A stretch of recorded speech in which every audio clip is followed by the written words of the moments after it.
On those fields so long ago, God revealed that His Son had been born, but it wasn't just shepherds who witnessed that event.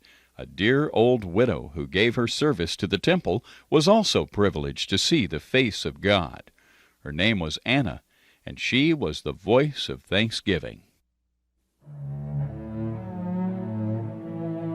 I am an old woman. I come here to the temple every day. My name is Anna, of the tribe of Asher. Asher, you wonder? Who ever heard of anyone from the tribe of Asher?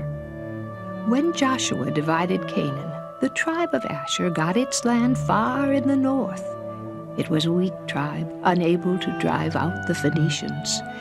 In later years, some of its cities were given to the king of Tyre.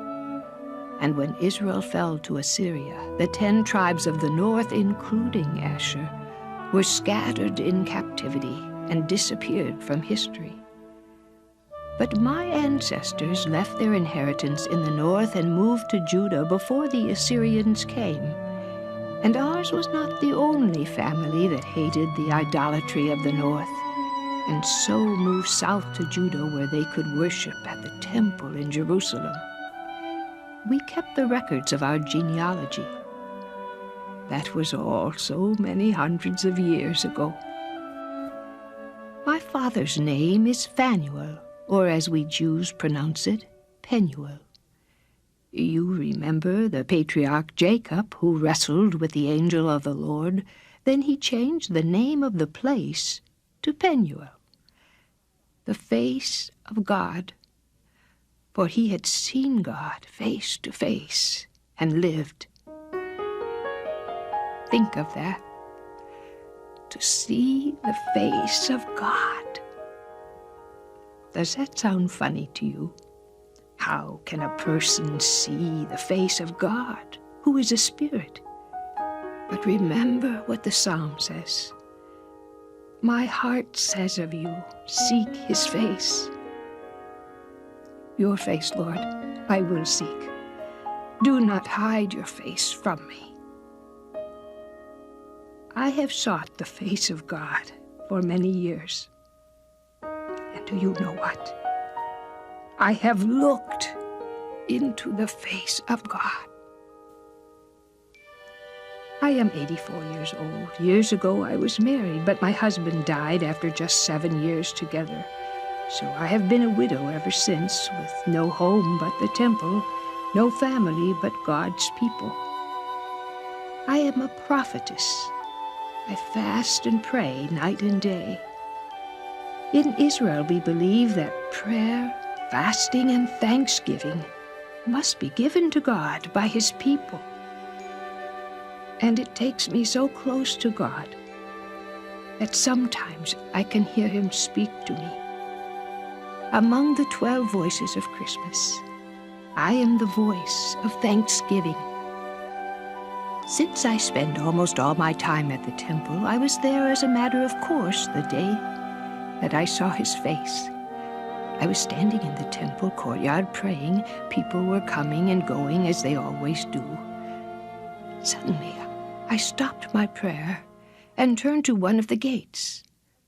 Across the courtyard, I saw a man and his young wife enter the temple carrying a little baby.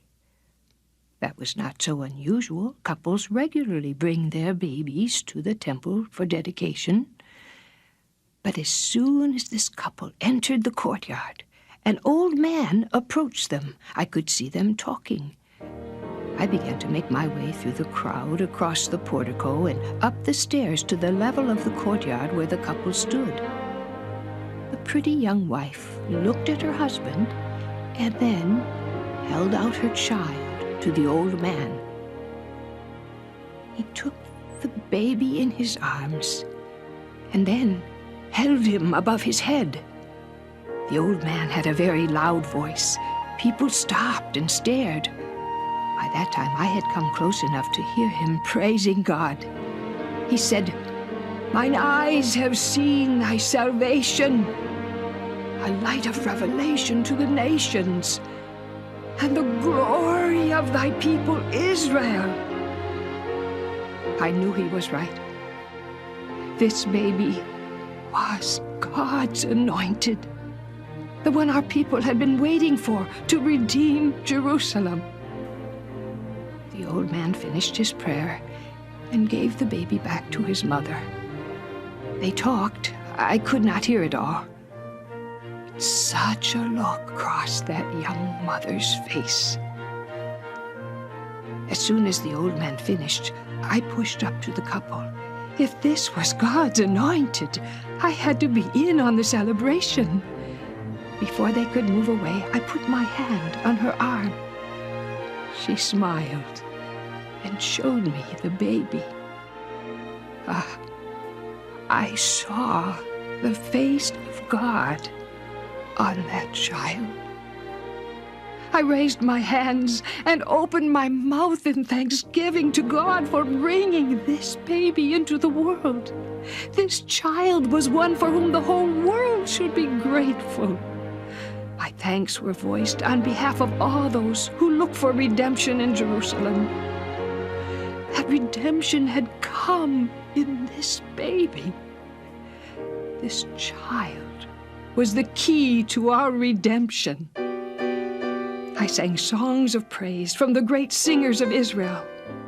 Let us come before his presence with thanksgiving and make a joyful noise unto him with psalms. Enter his gates with thanksgiving and come into his courts with praise. Be thankful unto him and bless his name. I kissed the girl's cheek. I turned to the crowd. Today God has brought his redemption to Jerusalem. Hear the word of Jehovah. Give him thanksgiving, for his mercy endures forever. Some listened. I walked all over the courtyard that day, repeating the news again and again. God has visited his people. He has not hidden his face from us, but the light of his countenance has come to shine on his people. I looked into the face of God. I raised my voice of thanksgiving for all his people to hear